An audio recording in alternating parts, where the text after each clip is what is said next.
Bonjour à vous, aujourd'hui je vais réagir à la nouvelle méga évolution qui a été annoncée dans le Pokémon Present du 22 juillet 2025. Il s'agit évidemment de Mega Dracolos, mes amis. Et oui, ce Mega Dracolos, déjà je le trouve, j'aime bien son design. Évidemment, ça ressemble beaucoup à des Fakemon, hein, parce que Dracolos c'était vraiment un Pokémon qui était attendu entre guillemets, mais beaucoup de personnes avaient fait tellement de fanart dessus qu'évidemment, il y a un fanart qui ressemble de fou.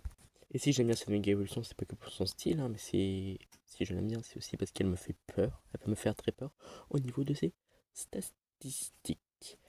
Là, comme vous pouvez le voir, sont les statistiques de Dracolos. Ce qui est énorme. De souvenir, j'ai plus exactement les stats en tête. Il a du 134 d'attaque. Il a du 80 de vitesse, donc c'est un Pokémon qui est quand même offensif. Il a de très bonnes défenses, je crois. Il a un 120 en défense, un 110 en défense SP. Donc ça va être très très fort. Avec un 91 en PV, c'est quand même un Pokémon qui va être très fort.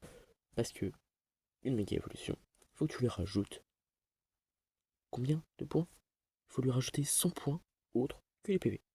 Même si tu rajoutes 20 points dans sa statistique, il passe dire à 100 de vitesse, 154 d'attaque. Donc ça va être un Pokémon qui va être très offensif. En plus avec un bulk énorme. Mais après on va se dire, c'est pas grave, on peut essayer le one shot avec un type glace.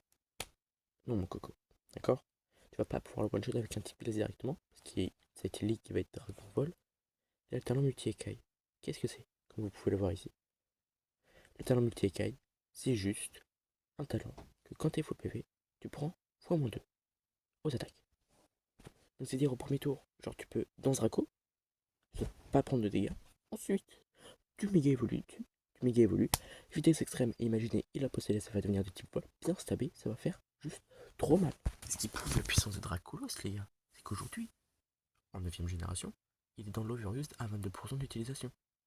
Ce qui est encore un Pokémon sur JT. Vous rendez-vous compte de la dinguerie que ça va être et on est tous morts. Je pense que l'une des choses qui va pouvoir le vaincre, ça va être lui-même.